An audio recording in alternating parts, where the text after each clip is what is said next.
releases from SR2 up into this upcoming release of SR3. So you released WWBY, Wouldn't Want to Be You, featuring Phnom and Deja Blue. Yeah. I could not believe you had features on a track. Like, I feel like, was that the first time you had featured artists officially? Yeah, officially. You may have got some vocals, but an actual feature. I was like, what's going on? And this was 2021. Yeah, this is the first time, you know, releasing official original music with features. This was, I worked on this track with Ryan Browns on this one. But yeah, this was a vibe of like bringing, you know, connecting with the artist. Phnom is from LA. Yeah. So it was nice to just give the track a little extra, I don't know, just a little different angle. Old school hip hop vibes in there. Yeah, old school vibes. We had like the synth sounds. Like Mike was playing some really cool stuff with the synths. It was a real collaborative track, this one. And Deja Blue came with the powerful vocals and the, you know, the soul, and it was cool. It's a fun record, you know. So I was excited to, you know, share that with the world. Yeah, it was a cool experience. Glad to hear it. Do you think that's something to come down the line? More collaboration in that way? 100%. Yeah, like definitely been working more with bridging out, and we're working more with artists. And I'm producing for you know, a handful of artists as well. So yeah, it's about collaboration and just creating just amazing music. That's what we're trying to do. And then Ventilator was 2022. This song's just vibes in it. You say that I don't think they're ready for what Slick is prepping. Was you referring to SR3 in that line? Yeah, literally. Like, yeah, I remember writing this. I wrote this with a real intention of like, this is what they kind of want. Kind of like this is the formula. There was kind of like a formula to this track in terms of like that energy, the kind of something I can hear Skepta on, something like, you know, I don't know, like an A$AP Rocky jumping on. And I just wanted to create something to show that I can do that. And it just... Did you feel you had to prove that you could do that? Or was it an internal thing? Was it like society, or was it just you wanting to? I think this one was a response to what people might want from me. It's me trying to prove something to the outside. Because I already knew I could do it, because this is grime energy, you know? Yeah, exactly. So every now and again I do tracks like this, you know, as a like, you know, just a reminder to people around me in the world that I can do this. People who hadn't heard. Yeah. And I love performing tracks like these because it's like I love to turn the energy up, you know. Yeah. It was nice. Yeah. And something I found out in doing my research is that, and I have to go back and listen to it, and I still can't find it, but you used your asthma pump in the track, and it's called Ventilator. Yeah. Where did that little light bulb moment come in? Where was it now? Like, I think because I made the song, and it was just talking about a breath of fresh air, kind of vibe. But then when the idea came when I was just thinking about, okay, what could I make the single cover with? Like, well, what should I do in it? And then I was just thinking, even though, you know, Ventilator isn't directly related to the actual pump that I use, but I have got asthma, by the way. So I wasn't just like... How you be jumping around on stage? What's going on? I'm going to have a medic on standby next time. Man, it's just a play on it, you know, like, and it was fun to incorporate that in the show at Lewisham. People say like, and I loved how Sneaks was like, he said so, he commented on like, it's so something, he has to take a asthma pump for it. Like, it was fun. It was, I remember. Man. I love that kind of playful things. I think because as creators, like, we care so much, we're so passionate. And like you said earlier, sometimes it does just get very serious. Yeah. So just having fun with it, remembering like this is just a fun thing we do. Like, yes, we want it as a career, but also it is fun. Yeah, exactly. Yeah. And then the next one to drop was Flex. Yeah. And it was featuring an artist I really respect, Boy Nash. Again, another feature. I was like, okay. There was that same high energy. And also, we was like post-pandemic, so we was almost out of it. I feel like as well, what's so ironic, the time you dropped this, because it's all talking about money, isn't it? How you flex in. Yeah. Like, it couldn't have been better with how, like, the cost of living crisis has taken over and the financial pressures to everyone. Like, could you have predicted that? Was that, or was it just, how long ago did you actually record that compared to it was released? Yeah, we wrote this in it was in 2019 that we made it. Yeah, just before COVID. Yeah. And then we were going to release it in early 2020, but then he had an amazing opportunity to work with like Semtex and put that project out. So we were like, okay, let's hold off. You do what you need to do. Yeah. And then when the time is right, we'll put it out. And so there's timing for everything, you know.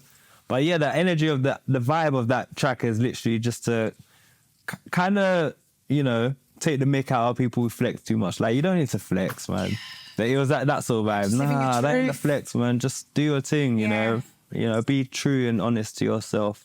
You know? I love, again, it was that you're giving a message, but it was such a vibe. Yeah. So you can either listen to it for the message or just turn up, you know what I mean? Yeah. But I feel like Flex is another one that, absolute banger, didn't get the love I wanted it to get from the industry. Do you know what I mean? Like, I really wanted that to pop off. Like, for me, Flex was one of the moments that was going to make massive waves.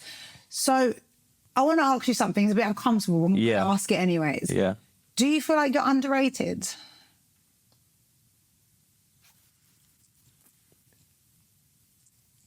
I think that's the interesting one.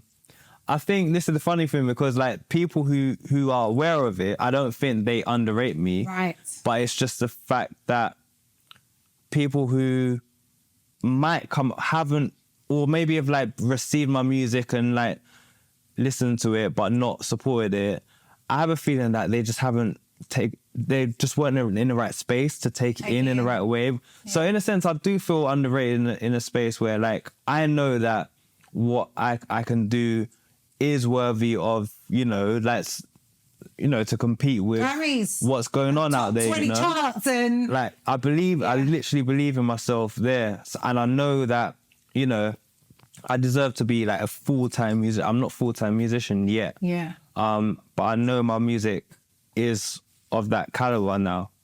So yeah, like I am underrated. But hopefully that will change. Yeah, I just need to keep going. So let's see what your network think about you being underrated. Okay.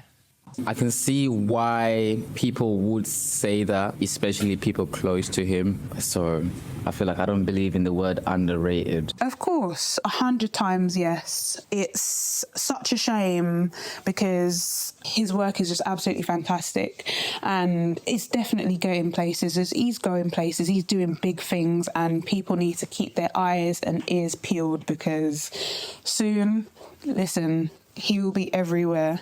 It's just a matter of time. You guys just wait. 100%. I think SlickdotR is completely underrated. I think he is very much due his flowers and accolades. And I hope with SR3 that more and more people are able to bear witness to his greatness and his talent. That is an obvious yes. Like, honestly, like the quality, the production quality, the lyrics, everything has gone up a lot. Wow. So some mixed reviews there. Some people are like, obviously. Some people are like, not to who knows him. And some people are like, I don't even believe in that word. Let's not put that in the universe. Yeah. Does that change how you're feeling, or does that just like, cement how you feel? It cements how I feel, yeah. It's like the answer's there, yeah.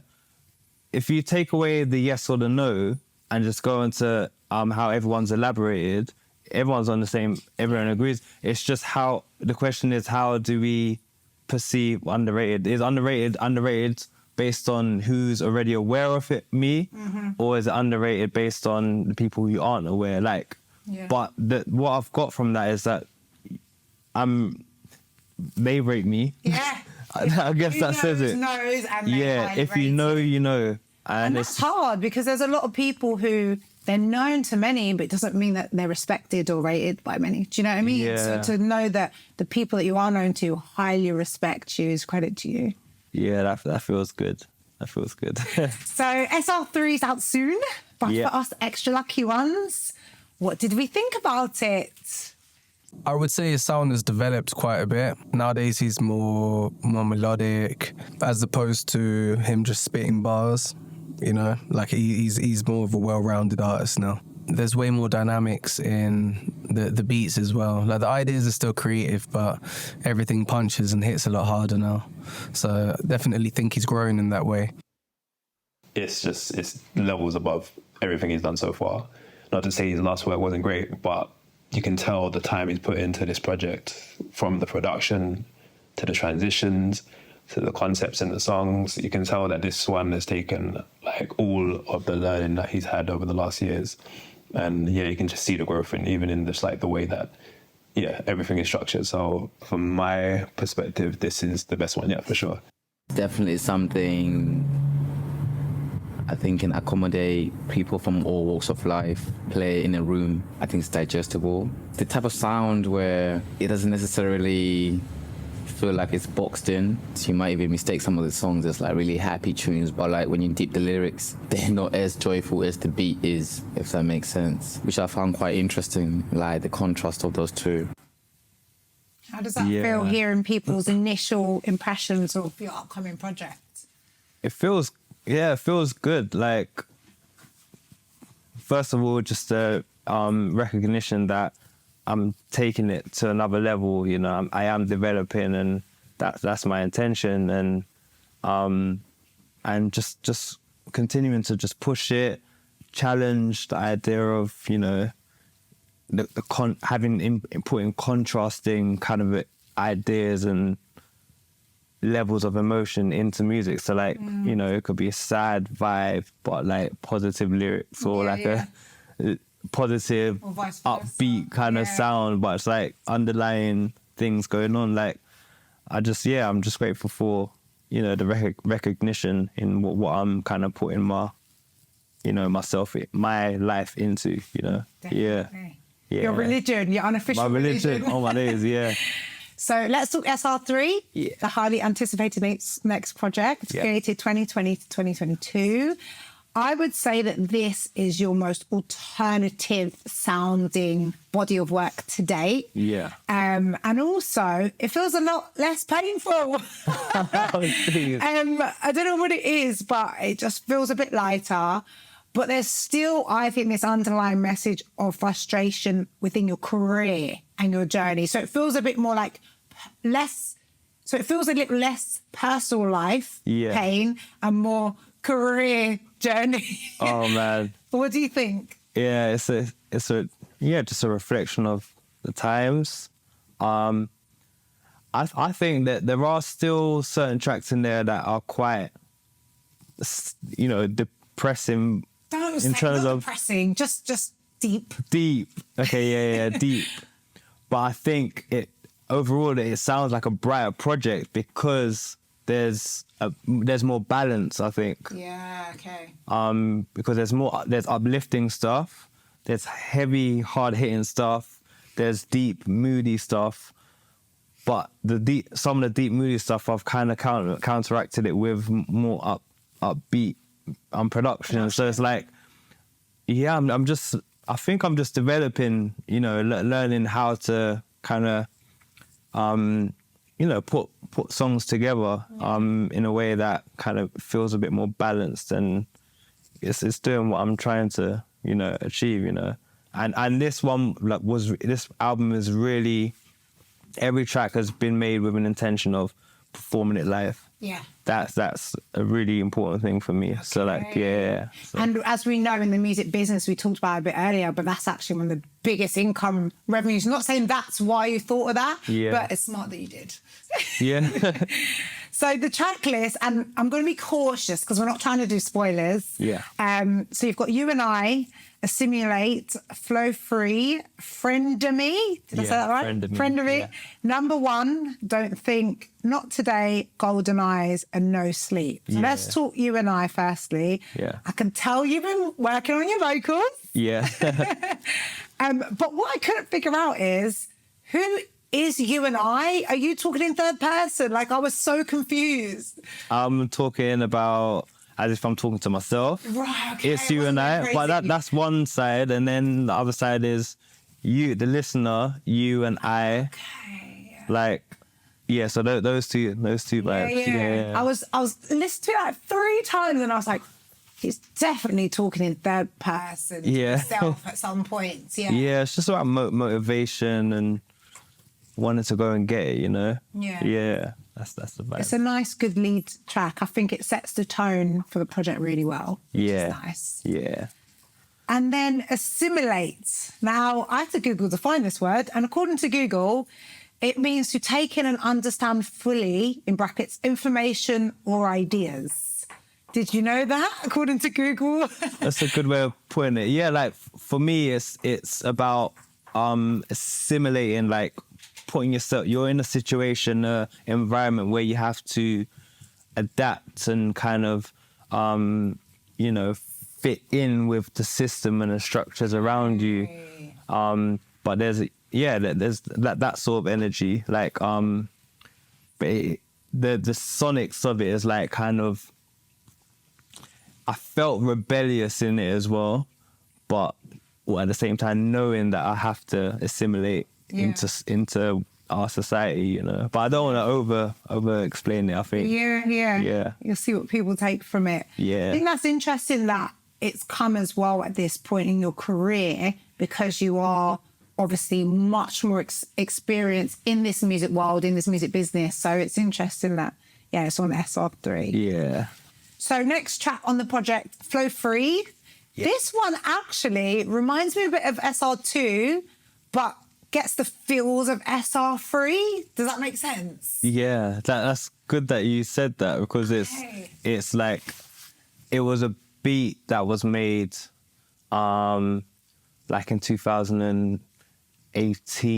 Okay. So it was like, SR2 was, it was before SR2 was out, wasn't it? Damn, wait.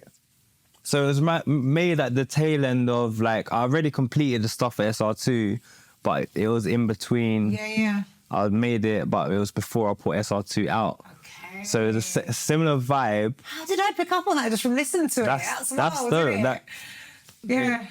That's really good that you picked up on that. So, but yeah, I've like finished the song properly, like, you know, like around 20. To the project. Close to this. But yeah, that's just the energy of just wanting to flow free, like be free and just go on to do what I feel like was destined to do, kind of thing. Yeah. And there's just one lyric, and I'm trying not to give too many spoilers, but it just plays into what you said earlier about being a night owl and always being awake. Well, what's that one again? Sorry. You say most nights I'm awake. Oh yeah. Till the next, I can't remember exactly how. Till the next day. Yeah, and it's like I can imagine what your house is like at 3 a.m. It's probably like 3 in the afternoon. Yeah, like I can literally when I go into like flow state, I'm just zoned in. And literally I can blink and like 3 hours have gone. It's crazy. But I think that may just be a creative thing because even yesterday, just when I was doing the final prep for this, I started at like 8:30 and I was like, right, no matter what, at 10 I'm closing my laptop. Yeah. And then it was 11. I was like, okay. The time just went. So it's like, when you're in that flow, you just don't want to stop. You don't interrupt it. Like even if you've got work. Yeah, exactly. You're going to go work with no sleep. The sense of time is like, shifts. Like it's amazing. It's amazing when you can tap into that. Yeah. Because you can do amazing things, you know. Yeah. And how do you find it when you can't tap into that frustration of like, I feel like I need to be doing something, but it's just not happening. That's pure frustration. Like, but I do know that sometimes I gotta give myself a break and sometimes step away. And then go back to things with fresh ears, fresh mentality, and fresh mindset, you know? Yeah. Nice. Yeah. And then Friend of Me. Yeah. Do you know what? It's so funny. The majority of this interview has been talking about your network, your friends, and your family. And there's a line in there that you're like, they think they know me, but where does that come from? Because I would assume that you think they wouldn't know you. Yeah, this isn't, you know, because of my friends. Okay. It's because of me. Like being you know, guarded. yeah, not that I can't trust everyone, but more that actually, yeah, it's not that about them, it's about me and trust issues and not always, I don't always let my guard down. There, yeah, and that's just, I guess, Is just that how I've something kind that's of grown up, happened? maybe. Or has that always been how you've been? Yeah, just like it's a way to kind of protect yourself and your, you know, just going through life. Sometimes you just gotta protect yourself, you know, and that's probably why, you know, I've you know, there have been times where I've been going through things, but I don't necessarily show it to everyone, even the closest people. There are some people who will know, but not everyone, you know. Is that hard, or is that it just fuels the music more? It isn't. It's hard to kind of make sense of whether it's hard or not. Like it just is the way I have been and how I am. In terms of fueling like the music. Because you're so, like I mentioned earlier, you're so vulnerable in your music that it's weird to think that in real life you're a bit more closed off. Do you know what I mean? It's like a contradiction. This is the thing, like music gives me a way to say things that I might not necessarily say just in a real life setting. Yeah. I think it's because it's also nice to just like zone in and write and say, like, because when I'm writing, a lot of the time the vulnerable stuff kind of comes out is when I'm by myself. Yeah. So I'm just writing it down, and then, you know, putting it down on music allows me to at least put it out into the world. Yeah. And I think a lot of artists kind of like do that as well. Like, you know, music is our outlet to express and kind of touch on things that we might not always talk on just in our day-to-day lives, you know. So have you ever got like your mum or your sister or your dad being like, excuse me, I didn't know. Well, you know what? They haven't heard this song, so who knows what happens when the reaction. But I think it's something that can be understood. Yeah. I think, you know, everyone has secrets. Yeah. Even from their most closest people to them. Yeah. Like there are layers to who we are as people, and you know, we have, you know, friends and family who are at certain stages of how close and how well they know you, and that's only natural, I think. So that's just me mentioning that in that song, you know. Yeah. And so the next track on SR3 is held very dearly to someone who's quite special to you. Yeah. I remember when I first heard the beat, there were no lyrics. It wasn't the track as we know it now. It was very kind of slow and just beautiful. It felt kind of tortured. It felt sad, but just hopeful at the same time. It moved me to tears, if I'm honest. And I really loved that kind of slower version. And then when he put lyrics to it, and it just, the story unfolded, and I could just feel his emotions through this song. And now I love it even more because you can move to it, you can vibe to it. It's got a little bounce to it as well. But that kind of deeper, vulnerable emotion, what he does really, really well is balance these kind of difficult topics or emotions with these kind of slightly more vibesy tracks as well. And like you kind of have both, and you kind of have to listen to it again to think, oh my goodness, I can't take what I'm hearing just on surface value. So I really love that. There's such a complexity to his work at the moment. I think that's been the case for a while, but especially in this project. So that was your fiance Cetal talking about No One. Is it a dedication, that track? I feel like it might be. So, like, the funny thing is, like, that wasn't a dedication. It was, I think she tapped in with, like, why she connected with it. Because it's, really emotionally driven. The chord progressions, the sounds used. It's just quite moving, but deeply moving. And I think she connected with it like that. In that side, but the subject matter actually isn't about her, but it's something that I guess she kind of connected with that. Like her saying it, you know, almost or did move her Brought a to tear. tears. It's like, wow, it's special because yeah, it's quite very special to me in terms of like expressing, you know. But yeah, and then like, And I love the like Afro beats influence in there. I could hear that because I haven't heard that much from you before, so it was nice to hear yeah, it's true. Like, you know what? Like in the past, I've purposely stayed away from Afro beats because I don't like jumping on a certain sound just because it's trending. I don't like that. Yeah. It has to make sense. And this made sense because it was Odyssey Neiman who suggested like just needs it because it's quite dark and moody. It could do with something to counteract it and give it more balance, and that's what we did with like, you know, Party Next Door style, the way mixing Afrobeat kind of with like, you know, R&B or moody chords. But yeah, like it's good what we did with it to give it a balance, you know. Yeah. So the next one's Don't Think. Yeah. And I feel like this one is giving me summer love. Like, yeah, I can really imagine hearing this in the summer. Oh yeah, like that's definitely what one of the intentions, just to have that nostalgic kind of late night summer London t-shirt in the manor, in the manor weather. And I need to like, you know, say that the first line of that chorus was actually written by Cecil. Don't think, just do. Is she going to get some writer credits? Oh then? yeah, of course, come on. So like, yeah, that one was inspired by that sort of mood, summer, love, vibes, just positive, you know. Yeah. So It's nice that that's where your headspace was to make that track. Yeah, and I can't wait to get that one out as well. Like, Is that so many one that's different gonna vibes. play at the wedding? Or is like, of course, every track's going to play at the wedding? I don't know about I don't know what. No, not Premium Wood. I was thinking more like some of the deep stuff. Oh, that. Oh, Premium Wood, yes! Give me the Premium Wood. No. Imagine Cecil's mum listening to the. Oh no.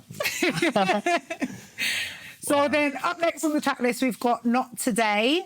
Yeah. There's a little dance break in that, which I thought was interesting. Yeah. But there's a line, they want to pull my face off, that I was like, that is a very vivid thing to say. What did you mean by that? So this was written during a time where like everyone was locked down, and I felt that there was a real fear in the air. Yeah. And because I have asthma, there was a real thing in my mind thinking, wow, if I get COVID, could I die? Like that sort of fear. And it's like, and then tie that in with just like, you know, the way governments have been kind of handling people and, you know, the idea of us just feeling like faceless, like we're not people, we're just So it's like pull my face off, like that's the kind of image that I had in my head. Yeah. So yeah, that's it. But it's an interesting track in terms of like how I progress throughout that track. But everyone's gonna have to listen to that to kind of get what we're saying. Yeah. It's nice that your music is always, and even if it's coincidentally representing what's happening in society, because I feel like those tracks do connect more. Do you know what I mean? Because people can relate to exactly how you're feeling. Yeah. Yeah. And then Golden Eyes, the lead single. Why? Why is it the lead single on the project? I feel that it's got something like instantly, the initial sounds, like people kind of gravitate towards it. It sounds kind of nostalgic. Yeah. It's got a, you know, UK garage kind of vibe. Yeah. It's a upbeat. And I thought it'll be a nice way that will kind of, you know, bring people in. Okay. You know? So maybe if they've never heard your music before, it's a good introduction. Yeah. It's something that, it's quite familiar. It's a sound that is kind of familiar. You know, it can be. So, you know, and also like I've had like listening sessions and a lot of people have like kind of gravitated towards that one. So Yeah. yeah, kicking things off with that. Yeah, Rodney, Mr. Visualizer said that was one of his favourite tracks. Yeah. And last track on the project, No Sleep, which is funny because we've been talking about that throughout this whole interview, the fact that you don't sleep. But I feel like this song, you ended on it because it's very forward-facing and it's talking a lot about the resilience you've consistently had in this industry. Yes, it's. I'm glad that you kind of picked up on the energy and intent, you know, that was put into it. Like, it's definitely about facing forward and facing forward and looking to the future. I wanted to end the project in a way that isn't an ending. It's a start of a new chapter, you know. So it's a hopeful vibe, but I wanted it to be, you know, something that's energetic and can translate well when performing it live, you know. So yeah, that's where I wanted to kind of end it.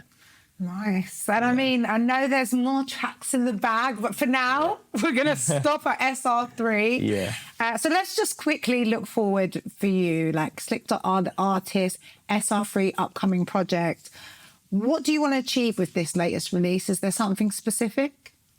I just want to, you know, take this project and, you know, find my tribe, find more people who kind of are, you know, listeners who are like more eclectic and more like open-minded about sounds and not bound to just listening to just what's trending. What's on Capital, just the pop music and what's popular. I would like to find listeners who are into different genres and appreciate alternative stuff. And I just want it to take me further and bring me closer to, you know, building more connections, you know, and you know, take me to that next step in order to be a full-time musician and, you know, take this to the live stages, like larger stages. And it's just another step into a new